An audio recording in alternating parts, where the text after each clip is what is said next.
안녕하십니까. EQTV 네 번째 시간입니다. 코로나 바이러스 시대 교회와 환경을 생각하다. 지난주에 우리가 첫 번째 이야기를 나눴습니다. 그 이야기에 이어서 이제 그리스도인의 청지기직을 구체적으로, 실천적으로, 현실적으로 어떻게 행할 것인가를 좀 한 걸음 더 깊이 들어가는 그런 시간을 갖도록 하겠습니다. 지난주에 이어서 우리 전동교회 이강선 목사님, 기독교 환경교육센터 살림의 센터장이신 유미호 대표님, 또 살림의 부소장님이시며 또 우리 장신대 서울대학교에서 공부하신 김신영 박사님, 네, 나오셨습니다. 네, 우리가 지난번에 이야기한 내용 다 기억하시죠? 예, 그리스도인으로서 청지기로서 삶을 살기로 이 지구가 보내는 구조 신호이고 메시지로 우리가 들었는데, 그럼 구체적으로 어떻게 행할 것인가? 이 물음이 저에게 남아 있습니다. 그리고 여전히 코로나 바이러스가 끝나지 않은 상황 속에서 이후를 생각하기도 하지만 현재를 생각하는 그런 시간이 될 거라고 믿습니다. 먼저 그리스도인의 그런 코로나 바이러스 시대를 살아가는 방식에 대해서 우리 이강선 목사님께서 느낌과 질문을 좀 나눠주시면 좋을 것 같습니다. 여는 얘기가 제일 힘든 건데 저한테 주셨네요.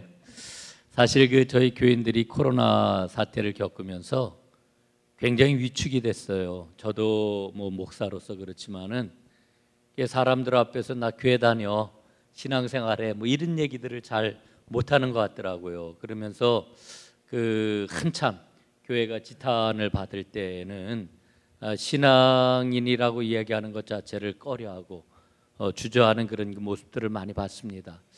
그러면서 그 이유가 어디에 있을까 좀 생각을 해보았는데, 교회의 권위가 떨어진 거죠.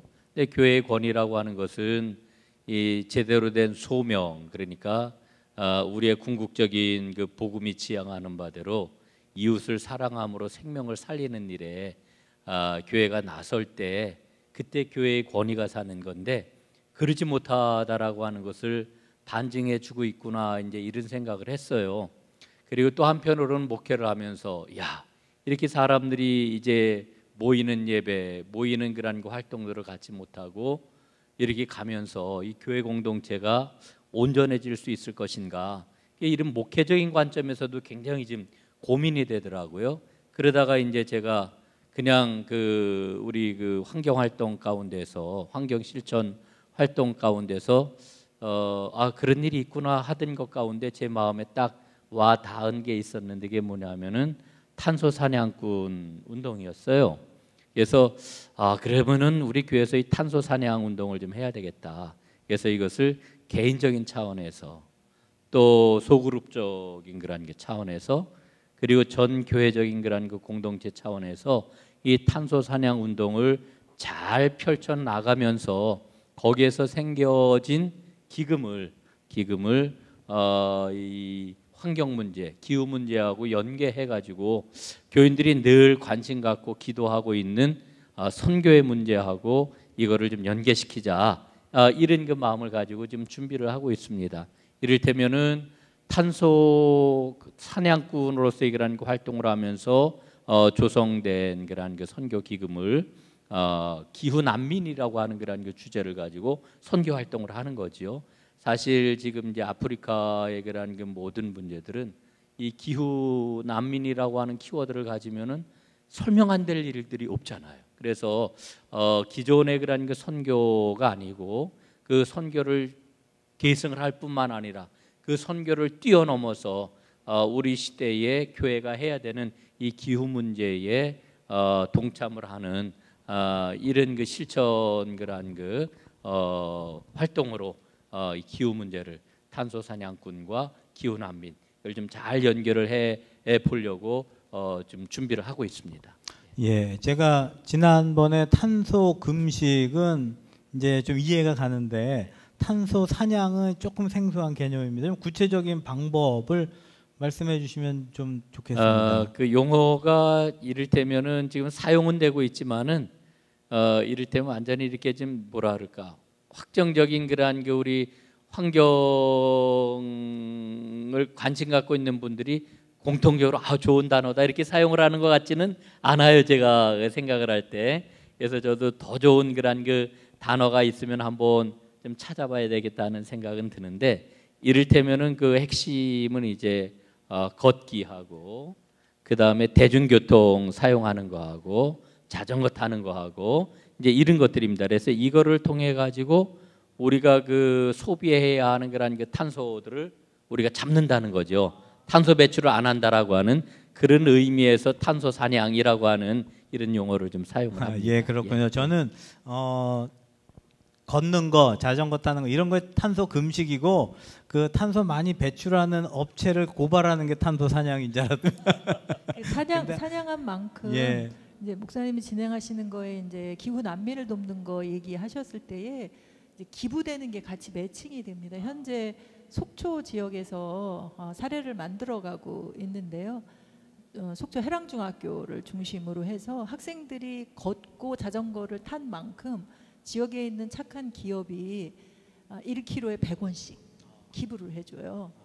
그것이 모여진 걸로 어느 학교에 이제 그 경비실이 참 열악한 환경 속에 있는데 태양광 발전을 세워서 그걸로 뭐 에너지를 사용할 수 있도록 하는 것을 진행하고 있는데, 이제 전동교회에서는 그거를 기후 난민으로 같이 연결하는 그런 거를 진행해 보려고 아주 것 같습니다. 굉장히 새로운 아이디어고 코로나 바이러스뿐만이 아니라 우리 유 선생님 얘기해 주신 것처럼 기후 이상 기후 뭐 이런 환경 문제에 대응하는 아주 적절한 필요한 조치들이라고 생각이 듭니다.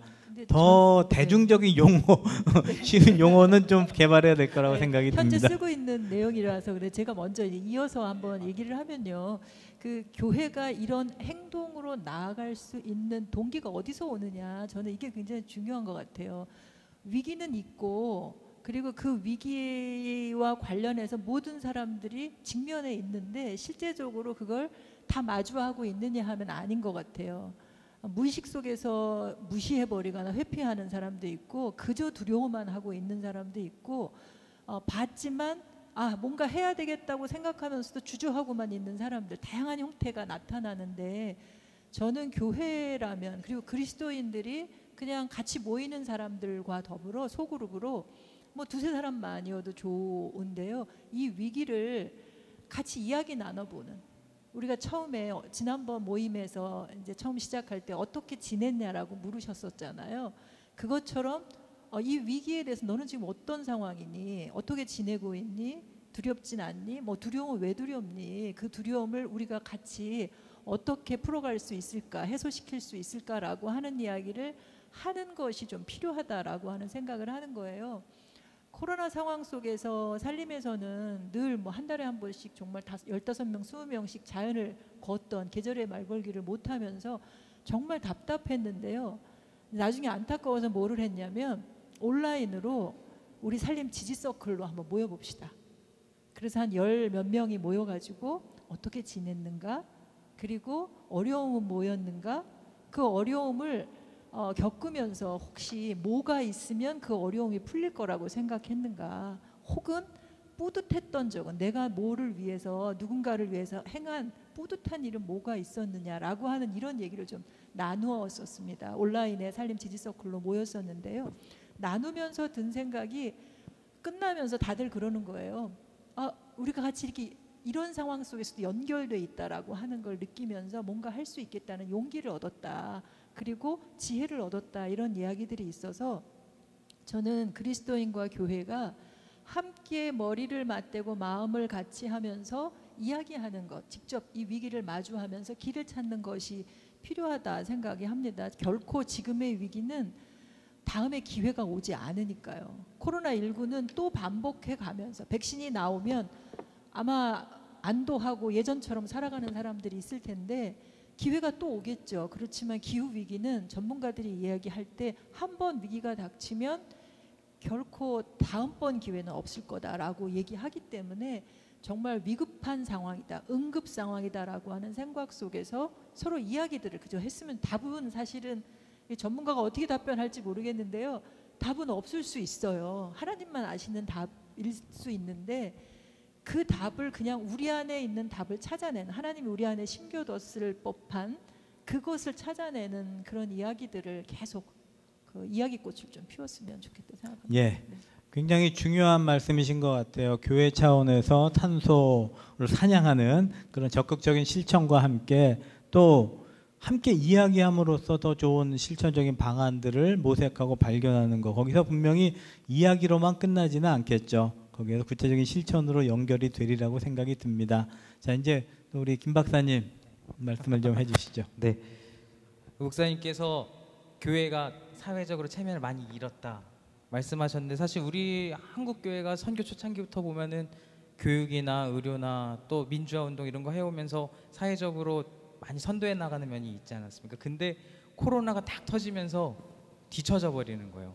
모여서 예배하지 말라는데 모여서 예배하고, 정부가 방역 기준 내주면 자꾸 그것에 미치지 못한 모습을 보여주니까 자꾸 이 사회적으로 더 체면이 깎이는 이런 일들이 일어났는데, 이 두 분의 말씀 좀 종합해서 보면 요즘에 밖에서 뉴 노멀 이런 얘기 많이 하잖아요. 새로운 기준을 이렇게 얘기 많이 하는데, 우리 교회에서도 이제 포스트 코로나, 이 코로나 이후 시대에 우리 안에 어떤 기준을 갖고 무엇을 소통하느냐에 따라서 우리 교회의 체면이, 사회적 어떤 인지도가 어떻게 될 건지가 많이 달려 있는 것 같습니다. 요즘에 보면 교회가 좀 가짜 뉴스의 어떤 가짜 뉴스 유포의 핵심 뭐 이렇게 돼 있는데, 우리 목사님 같은 이런 어떤 그런 탄소 사냥, 뭐 탄소 이런 절약하는 그런 흐름들이 많아지고, 또 그런 거에 대한 논의는 목사님 혼자 낼 수가 없거든요. 아이디어를 우리 센터장님 말씀하신 것처럼 많은 사람들이 대화하고 소통하면서 계속 그런 것들을 내보내고 같이 공유하고 시도해보고 하면서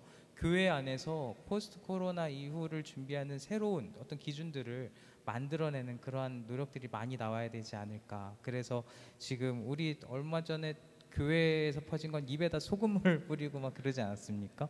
이거는 조금만 교인들이 얘기해보고 좀 찾아보고 전문가한테 물어보고 그러면 되는 건데, 우리나라도 이번에 잘 좀 방역을 성공적으로 할 수 있었던 이유가 방역 시스템도 있지만 또 민주적인 소통 구조, 또 시민들의 적극적인 동참 이런 것들이 있어서 가능했는데, 교회 안에서도 마찬가지인 것 같습니다. 민주적인 소통 시스템과 그런 문화들 우리 안에 있어야 되고, 또 어떤 카리스마적인 목회자의 어떤 중심의 그런 시스템, 또 어떤 공간의 어떤 교회라는 공간이 주는 어떤 그런 효과에 되게 의존하는 그런 신앙에서 조금 벗어나서 좀 새로운 이제 어떤 우리 기독교 안에 새로운 그런 기준들이 좀 필요하지 않을까 생각해 봅니다. 네, 감사합니다. 우리 새로운 실천과 방안들에 대한 말씀을 나눠주셨는데요. 저는 신학적으로 이제 창조 신학, 생태 신학, 또 창조 영성, 자연의 영성 이런 부분을 신학자들이나 아니면 목회자들 차원에서만 공유하고 공부하는 것이 아니라, 이번 기회에 이제 모든 성도들 또 모든 사람들과 함께 나눠야 되지 않을까 그런 생각이 듭니다. 지구적인 차원에서 정말 이게 뭐 중국에서 시작됐다라고는 하지만 현재는 전 세계에 퍼져서 많은 이들이 고통을 당하고 있습니다. 그래서 이제 더 이상 한 지역의 문제로 국한될 수 없는, 기후 문제, 환경 문제는 어느 지역에 국한될 수 없는 글로벌한 문제라고 생각이 듭니다. 그런 의미에서 우리가 창조 영성, 자연 영성을 다시 발견하고 그것을 그 바탕 위에서 신앙생활을 해야 되지 않는가. 저는 개인적으로 이제 자료를 보면서 1347년부터 49년까지 유럽에 흑사병이 돌았거든요. 뭐 우리가 잘 많이 들었지 않습니까? 유럽에 흑사병이 들면서 유럽 인구의 3분의 1이 줄어들게 됩니다. 뭐 이번 코로나 바이러스의 현재까지 사망자가 뭐 28만 명 이야기해서 그에 비하면 뭐 적지 않다, 많지 않다 뭐 이렇게 얘기할 수도 있지만, 생명 하나하나의 가치를 생각하면 정말 너무나 가슴 아픈 일이 됩니다. 그럴 때 과연 우리 뭐 전농교회나 이 목사님 뭐 우리 센터 등에서 하고 있는 이런 신앙적인 기준과 방향들이 정말 많은 교회와 많은 그리스도인들이 함께 공유하고 실천해야 되지 않는가 그런 생각을 하게 됩니다. 그런 의미에서 이제 교회와 그리스도인들이 보다 이 코로나 바이러스 이후에 우리의 신앙의 자세, 신앙의 실천, 어떻게 가져가야 할 것인가 조금 구체적으로 또 편하게 좀 말씀을 해주시면 좋을 것 같습니다. 예, 우리 지금 저 박동 목사님이나 우리 김신웅 박사님 얘기한 거, 김신영 박사님 얘기한 거를 옆에서 들으면서 이제 뭐 뉴 노멀 얘기하시고 그 다음에 새로운 그런 그 창조 신앙에 대한 정립 뭐 이런 것들 얘기를 하셨는데 그 뉴 노멀이라고 그러는 게 사실은 성경에 다 들어 있어요. 그 오래된 미래죠. 오래된 미래인데 너무나 덮개가 아주 그냥 이렇게 막 그 두껍게 쌓여가지고 이걸 찾아내지 못하는 건데 뭐 하여간 제가 많이 이렇게 성경을 보거나 혹은 신학서적을 많이 본 건 아니지만은 그저 새로운 그러한 그 신학적인 그런 그 관점들을 접할 때마다 내가 깨닫는 게 뭐냐면 내가 정말 이렇게 그 하나님의 그런 그 말씀 속에 담겨 있는 근본을 놓치고 살아가고 있구나. 볼 때마다 깨닫는다 말이죠. 저는 이게 뉴 노멀이라고 생각을 하는데, 그래서 그 교회적으로 지금 힘써야 될 것은 우리의 그런 그 신앙을 다시 한번, 특별히 저는 이 창조 신앙을 좀 새롭게 일구어내는 것이 아주 굉장히 시급하고도 근원적인 문제라고 이렇게 생각이 들어요. 그래서 이와 같은 일들을 우리가 제대로 하지 않으면은 이제 교인들하고 이렇게 만나서 얘기해 보면은 우리 전농교회는 녹색 신앙을 가진 녹색 교회인데 그 다음에 우리가 펼치는 그러한 그 운동에 대해서 신앙적인 일이라고 하는 생각들을 아주 깊이 고백적으로 갖고 있지를 못하는 것을 발견을 하는 거죠. 저는 이 교회가 지금까지 제대로 대처를 못한 거라 이렇게 생각이 들어요. 그래서 우리가 하는 일은 일종의 운동이지만 근원적으로는 하나님 나라를 살아가는 그런 그 신앙 운동이라고 하는 것을 철저하게 성서로부터 규명을 해내고 무장을 하고 고백하고 실천하는 이게 좀 제대로 이루어져야 되지 않을까. 저는 이게 교회가 정말 시급하게 해야 될 일이다 이렇게 생각을 합니다. 네, 감사합니다. 우리 이 목사님께서 늘 저희 이 좌담의 기초를 밝게 확인해 주셔서 감사합니다. 성경에 이미 다 나와 있는 메시지들인데 저희들이 너무 쉽게 잊어버리고 아니면 또 인간 중심주의, 편의주의로 해석해 왔던 게 잘못이었다라는 생각이 들고 그걸 다시 재발견하는 것이 필요하겠다는 말씀으로 듣게 됩니다. 감사합니다.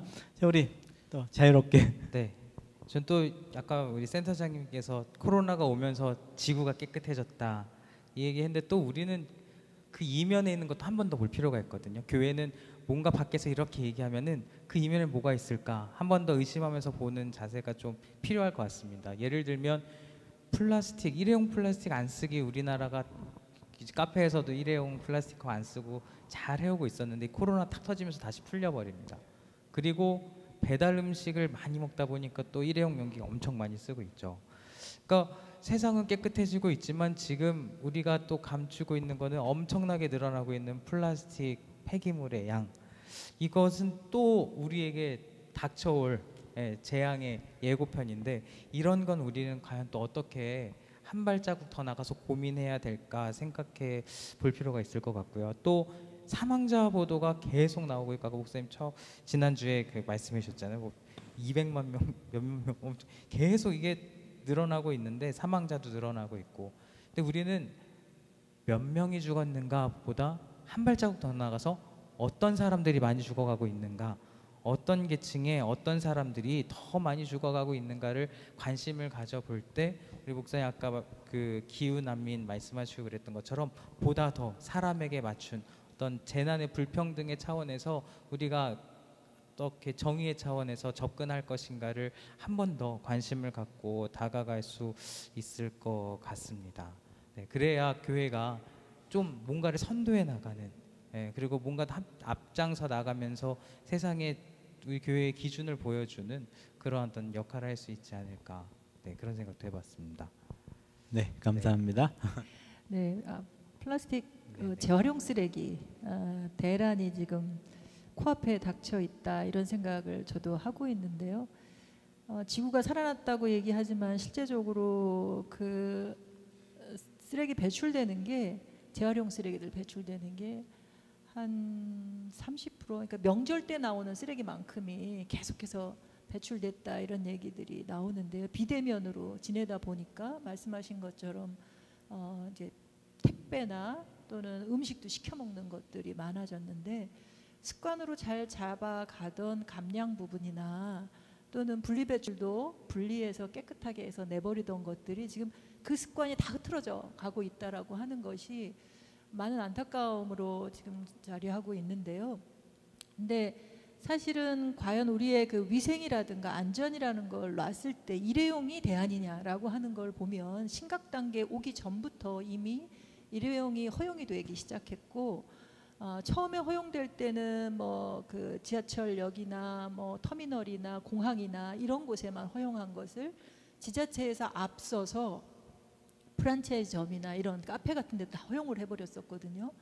그리고 심각 단계에 오면서부터는 모두에게 다 허용이 돼버렸는데 실질적으로 카페 가서 마시는 사람들이 줄어서 그 양이 적었다고는 하지만 비닐이나 그러니까 비닐 봉투나 또는 포장재 쓰레기는 어마어마하게 늘어났거든요. 그리고 안타깝게도 수출길이 막혀서 이제 2018년에 중국이 재활용 쓰레기 수입 안 하면서 대란이 한번 일어났고, 그리고 지금도 폐지나 고지나 플라스틱이나 이런 것들이 지금 단가가 너무 낮아져서 수거를 안 하겠다 이런 얘기들을 하고 있고요. 물론 1%에 불과하지만 이 재활용 쓰레기들이 관리가 안 되고 있는 것들이 지금 경기도나 전북이나 경남이나 전남 이런 쪽으로 해서 지금 엄청나게 불법 적체되어 있는 것들을 지금 처리하지 못해서 소각을 시켜야 한다라고 하는 안들이 나오고 있는데, 그건 또 뭐 미세먼지나 다른 유해물질에 대한 문제들을 야기하고 있는데 사실 모든 것이 다 연결돼 있다라고 하는 걸 보여주는 것 같아요. 어느 쪽이 좋아지면 어느 쪽이 나빠진다. 근본적으로 우리가 바뀌지 않으면, 앞서서 목사님과 이제 박사님 말씀하신 것처럼 근본적으로 우리가 이 문제를 해결하고 그렇게 살지 않으면 다른 곳에서 골마 터질 수밖에 없는 일들이 발생할 수 있다 생각이 들어져서, 우리 그리스도인으로서 개인적으로도 신앙적으로 깊이 성찰하는 것들을 해야 하고, 또 사람들은 혼자서는 살 수 없잖아요. 독처하는 게 좋지 않다고 해서 이제 다른 뭐 하와 동물도 먼저 만드시고 하와도 만들어 주시고 하셨는데, 함께 살고 있는 이 사회 시스템을 변화시키기 위한 고민도 교회가 같이 고민해야 될 것 같아요. 예를 들면 아까 얘기했던 것은 위생적이라고 하는 게 단순히 이렇게 위험이 닥칠 때마다 일회용 다 허용할 거냐, 그게 아니고 이런 상황에서의 위생 기준을 마련해서 자기 컵을 텀블러를 들고 다닌다든지, 아니면 그 모든 식당 같은 데에 살균기 같은 걸 설치해서 필수적으로 그걸 하고 있는지를 점검한다든지 하는 것 등등의 어떤 기준들을 미리 대비해서 만들어 놓는 것도 우리가 대처해 가야 되지 않겠느냐라고 하는 게 이제 자원순환 측면에서고, 기후 측면에서도 1.5도에 관한 특별보고서에 보면 사회 시스템을 이렇게 바꿔가야 한다라고 하는 안들이 지금 다 나와 있는데 안 하고 있는 거거든요.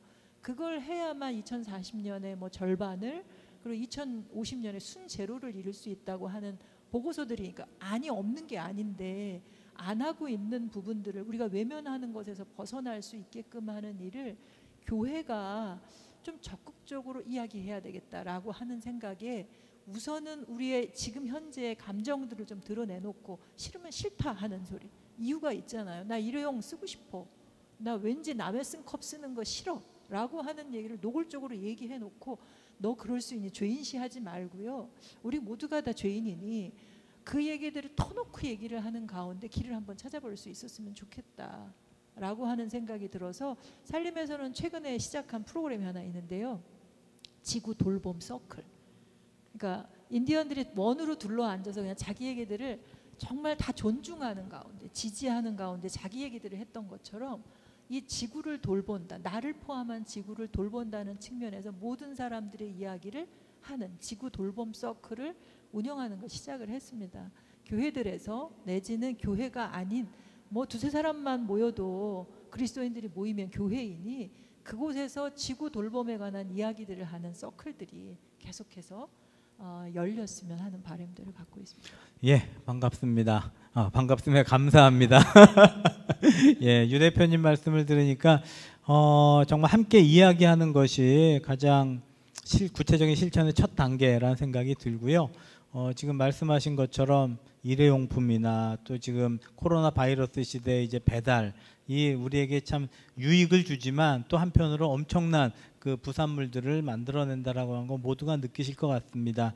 그게 이제 이 목사님 말씀해 주셨던 탄소 사냥과도 또 연결이 되고 우리 구체적인 실천과 연결이 되는 걸로 이해가 됩니다. 저희가 또 많은 이야기를 나눴습니다. 이 코로나 바이러스 시대에 교회와 그리스도인들이 신앙적인 그리고 영성 차원에서의 변화와 함께 구체적인 실천도 달라져야 된다라고 하는 이야기를 나눴는데 또 좀 마무리를 좀 해야 될 것 같습니다. 한 말씀씩 더 구체적으로 이제 코로나 바이러스 시대와 또 포스트 코로나 시대를 바라보면서 이 시대를 살아가는 목회자이고 신학자이고 또 실천가로서 말씀해 줄 수 있는 저희가 원래는 한 단어나 한 문장 이랬는데 너무 그렇게 하셔도 되고요. 좀 설명을 하셔도 되고 말씀해 주시면 좋겠습니다. 짧게 하라는 말씀으로 제가 알아듣겠습니다. 제가 최근에 말씀하신 그 지구돌봄 서클에서 배운 아주 굉장히 저한테 확 닿았던 그런 그 이야기인데 신앙 모델이 세 가지가 있다고 그래요. 하나는 선포 모델이고 또 하나는 모방 모델이고 세 번째는 증언 모델이다. 제가 그 이야기를 듣고 이 증언 모델이라고 하는 게 이 공동 창조자로서의 그러한 그 어떤 주체적인 참여를 촉발시키는 이런 그 모델이라고 하는 거죠. 앞으로 이 목사가 숙명적으로 설교도 하고 이제 공동체를 이끌고 나가는데 지향점으로 삼아야 되겠다. 이제 이런 그 마음이 제가 지금 굉장히 들었습니다. 그래서 이 부분을 우리 교회에서는 내가 갖고 있는 그러한 그 목회의 그러한 그 영향권 안에서는 이거를 한번 좀 최선을 다해 가지고 우리 교회가 함께 더불어 이 증언 모델로 좀 잘 세워지는 그런 그 공동체가 좀 되면은 좋지 않겠나. 그래서 제 메시지부터 이 증언 모델의 그런 그 메시지로 바뀌어지도록 이렇게 좀 힘을 써봐야 되겠다 이런 그 마음을 갖고 있습니다. 저는 코로나 사태를 한국 교회가 대하는 방식을 보면서 좀 안타까웠던 것이 많은 논의들이 온라인 예배에 굉장히 집중이 돼 있었습니다. 온라인 예배가 신학적으로 어떠냐 이런 것들이 많이 나와서 보통 일반인들이 만약에 교회는 요즘 어떻게 하고 있지 검색을 했을 때 온라인 성찬식은 어떻게 해야 되냐, 온라인 예배가 거룩하냐 등등 이런 식의 얘기를 사람들이 마치 지금의 우리가 중세 신학 논쟁을 보면 이런 걸 논쟁을 했냐, 우리랑 상관도 없는 걸 그렇게 생각하는 것처럼 기독교 아닌 일반 시민들이 기독교인들의 어떤 그런 논의들, 교회 안에서 이루어진 논의들을 보면은 정말 좀 쓸데없는 그런 논쟁으로 보이는 측면도 있지 않았을까, 그런 게 조금 안타까웠고요. 또 우리가 교회가 생명, 구원, 소망 이런 걸 선포하는 공간인데 얼마 전에 미국의 워싱턴주의 한 교회에서 성가대 연습 60명이 했는데 그 중에 45명이 확진, 그리고 2명이 사망을 했답니다. 이제 그 사건을 두고 신문에서 교회가 가장 치명적인 장소의 하나가 되었다 이런 식으로 설명을 하는 걸 보았습니다.